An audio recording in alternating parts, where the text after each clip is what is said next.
So ఇప్పుడు ఈ equation అనేది మనకి ఒకటేనే.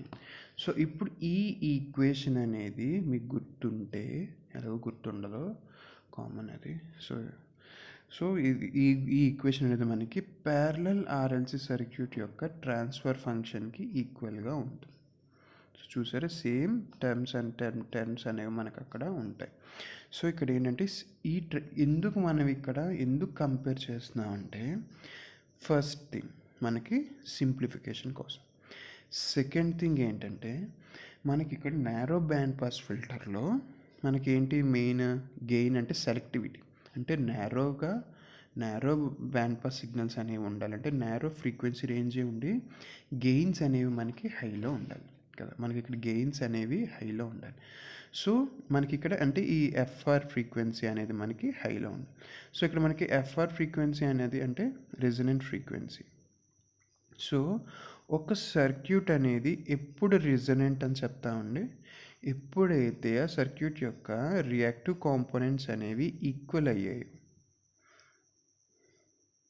సో ఎప్పుడైతే రియాక్టివ్ కాంపోనెంట్స్ అని అంటే అక్కడ ఆ కాంపోనెంట్స్ యొక్క రియాక్టెన్సెస్ అనేవి ఎప్పుడైతే అక్కడ మనకి ఈక్వల్ అయిందో, సో అక్కడ మనకి ఏంటంటే సో ఆ పొజిషన్లో మన సర్క్యూట్ ఒక రెజొనెంట్ సర్క్యూట్ అని చెప్తాం.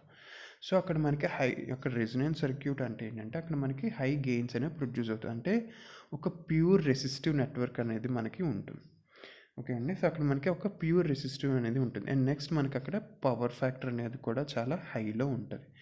సో మనకి ఎప్పుడైతే రియాక్టివ్ కాంపోనెంట్స్ అంటే మనకి ఆ రియాక్టివ్ కాంపోనెంట్స్ యొక్క రియాక్టెన్స్ అనేది ఎప్పుడైతే ఈక్వల్ అయ్యిందో, సో ఇక్కడ మీ రియాక్టివ్ కాంపోనెంట్స్ ఏంటంటే కెపాసిటర్, ఇండక్టర్. ఇక్కడ ఓన్లీ మనకి 2 కెపాసిటర్స్. సో ఇక్కడ ఓన్లీ మనకి కెపాసిటర్. సో దీన్నే ఎందుకు చూస్ చేసుకున్నామంటే సేమ్ ఇదే సర్క్యూట్ రెజొనెన్స్ దగ్గర అంటే రెజొనెంట్ ఫ్రీక్వెన్సీ దగ్గర ఈ 2 అనేవి మనకి ఎలిమినేట్ అవుతాయి. ఓకే, సో ఎలిమినేట్ అవ్వడం వల్ల ఇక్కడ ఏంటంటే మనకి ఇక్కడ అంటే ఓపెన్ అవుతాయి. సో అప్పుడు ఏమవుతుందంటే ఇట్స్ ప్యూర్ రెసిస్టివ్ నెట్వర్క్ అనేది మనకి అవుతుంది. Okay, so pure resistive. So ఎప్పుడైతే ఒక రెజొనెంట్ ఫ్రీక్వెన్సీ దగ్గర ప్యూర్ రెసిస్టివ్ నెట్వర్క్ అయిందో, సో అప్పుడు ఈ సర్క్యూట్కి పెద్ద డిఫరెన్స్ అనేది మనకి ఏది ఉండదు కదా. సో మనకి ఒక రెజొనెంట్ పొజిషన్ దగ్గర ఏంటంటే ఆ రెజొనెంట్ ఫ్రీక్వెన్సీ పొజిషన్ దగ్గర ఆర్ఎల్స్ హై ఫ్రీక్వెన్సీ ఉంది అంటే హై గెయిన్స్ దగ్గర. సో మీకు అర్థం అవ్వాలి అంటే, సో ఈ హై ఫ్రీక్వెన్సీస్ దగ్గర మనకి it's a pure resistive network. అంటే అక్కడ మనకి రియాక్టివ్ కాంపోనెంట్స్ అనేవి మనకి క్యాన్సిల్ అవుతాయి. కానీ సో అక్కడ రియాక్టివ్ కాంపోనెంట్స్ అనేది క్యాన్సిల్ అవ్వడం వల్ల అక్కడ మనకి ప్యూర్ రెసిస్టివ్ పాత్ అనేది మనకు అక్కడ క్రియేట్ అవుతుంది. సో అందుకే దీన్ని అంటే ఈ ప్యారలల్ ఆర్ఎల్సీని అండ్ నెక్స్ట్ మన ఈ second order band pass filter యొక్క ట్రాన్స్ఫర్ ఫంక్షన్ని మనం కంపేర్ చేస్తాం.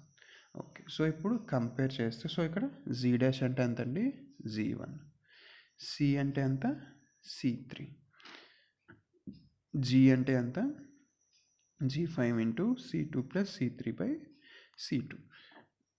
అది ఇక్కడ ఎల్ అంటే C2 కదా. సో ఇక్కడ ఎల్ అంటే ఎంత, C2 సో ఇక్కడ 1/SL కదా. సో ఇక్కడ ఎల్ అంటే C2/G1 plus G4 into G5. Okay అండి. సో ఇది 1/L కింద లెక్క. సో ఇది 1/SL కింద మనం డినోట్ చేసుకుంటాం. సో దాని నుంచి మనకి L equals to C2/G1 plus G4 into G5. So ఇవి ఒక 4 ఈక్వేషన్స్ అనేవి మనకి, ఈ 4 ఎక్స్ప్రెషన్స్ అనేవి మనకి ఒప్టినాయి. దేన్ని యూజ్ చేసుకొని ఒక ప్యారలల్ ఆర్ఎల్సి సర్క్యూట్ అనేది ఒక రెజొనెన్స్ అంటే ఈ ప్యారలల్ ఆర్సీ సర్క్యూట్ అనేది ఎప్పుడు కన్సిడర్ చేసుకుంటామంటే మనం ఎప్పుడైతే అది రెజొనెన్స్ దగ్గర మాత్రమే మనం దీన్ని కన్సిడర్ చేసుకోవాలి. రెజొనెన్స్ కాకుండా మనం కన్సిడర్ చేసుకుంటే సో అక్కడ మనకి రియాక్టివ్ కాంపోనెంట్స్ అనేది ఉంటుంది. అక్కడ మనకి ట్రాన్స్ఫర్ ఫంక్షన్ అనేది చేంజ్ అయిపోతుంది. సో ఇక్కడ ఓన్లీ మనకి ఒక రెజొనెంట్ సర్క్యూట్ మాత్రమే మనం ఇక్కడ కన్సిడర్ చేసుకుంటాం. సో అంటే సర్క్యూట్ అనేది రెజొనెన్స్ అంటే ఇప్పుడు ఆ సర్క్యూట్ అనేది ఒక రెజొనెంట్ ప్యారలల్ ఆర్ఎల్సి సర్క్యూట్ అని మనం కన్సిడర్ చేసుకుంటాం. Okay, resonant parallel RLC circuit. Okay, so దాని నుంచి మీరు మళ్ళీ సో చూసారా అట్ రెజొనెంట్ ద సర్క్యూట్, ఈ ఫిగర్ ఉంది కదా, It's the figure has unity power factor, that is imaginary part is 0, which gives the అంటే అక్కడ మనకి ఇమాజినరీ పార్ట్స్ అనేది 0 అవుతాయి, అంటే ఈక్వల్ అవుతాయి. సో ఎప్పుడైతే అక్కడ మనకి వాటి యొక్క రెజొనెన్స్ అనేవి ఈక్వల్ అయ్యాయి అంటే అక్కడ మనకి ఆటోమేటిక్గా 0 అవుతుంది. సో ఎప్పుడైతే మనకి ఆ ఇమాజినరీ పార్ట్స్ అనేది 0 అయ్యాయో సో రెజొనెంట్ ఫ్రీక్వెన్సీ అనేది ఒమేగా నాట్ ఆర్ 2πf0 కదా. 2πf0 or omega naught equals to 1/LC or omega naught equals to 1 by అదే f naught equals to 1/2π√LC. So ఇక్కడ మనకి ఫస్ట్ ఈ రెజొనెంట్ ఫ్రీక్వెన్సీ అనేది మనం క్యాలిక్యులేట్ చేయాలి. సో రెజొనెంట్ ఫ్రీక్వెన్సీ అంటే omega naught square equals to 1/LC. So మీకు L అంటే ఎంతండి? ఎల్ అంటే C2/G1 + G4 × G5. So L అంటే C2 × G5 × G1 + G4. C అంటే మనకి C3 కదా. సో ఆ వాల్యూ అనేది మనం ఇక్కడ చూస్ చేసుకోవాలి. సో ఇది రెజొనెంట్ ఫ్రీక్వెన్సీ. సో ఈ నెక్స్ట్ వచ్చే వాటిలో ఈ ఎక్స్ప్రెషన్స్ అనేవి మీకు యూజ్ అవుతాయి. అండ్ నెక్స్ట్ మీకు ఇచ్చే ప్రాబ్లమ్స్లో కూడా వాడు రెజొనెంట్ ఫ్రీక్వెన్సీ అనేది క్యాలిక్యులేట్ చేయమని చెప్పి ఈ వాల్యూస్ అనేవి ఇస్తాడు. సో ఈ వాల్యూస్ అనేది మీరు ఇచ్చినప్పుడు సో సేమ్ ఈ వాల్యూస్ వేసి మీరు అక్కడ క్యాలిక్యులేట్ చేయాలి. ఓకే, సో ఇది రెజొనెంట్ ఫ్రీక్వెన్సీ. ఓకేనా. సో ఇది దీని రెజొనెంట్ ఫ్రీక్వెన్సీ అనేది మీకు క్యాలిక్యులేట్ చేయాలి. నెక్స్ట్ ఇంకోటి ఏంటంటే ఆ రెజొనెంట్ ఫ్రీక్వెన్సీ దగ్గర ఆర్ఎల్స్ ఆ సెంటర్ ఫ్రీక్వెన్సీ దగ్గర సో ఇప్పుడు మనకి ఏంటంటే ఈ ఫ్రీక్వెన్సీ అనేది వచ్చింది కదా. సో ఇక్కడ మనకి ఈ ఫ్రీక్వెన్సీ అనేది వచ్చింది. సో ఇది సెంటర్ ఫ్రీక్వెన్సీ కదా, ఇది ఎఫ్ఎల్, ఇది ఎఫ్హెచ్. సో ఇది resonant frequency or centre frequency. So ఇప్పుడు మనకి ఇక్కడ సెంటర్ ఫ్రీక్వెన్సీ అంతా క్యాలిక్యులేట్ చేసాం. సో దీని నుంచి ఈ సెంటర్ ఫ్రీక్వెన్సీ దగ్గర మనకి గెయిన్ వాల్యూ ఎంతో క్యాలిక్యులేట్ చేయాలి.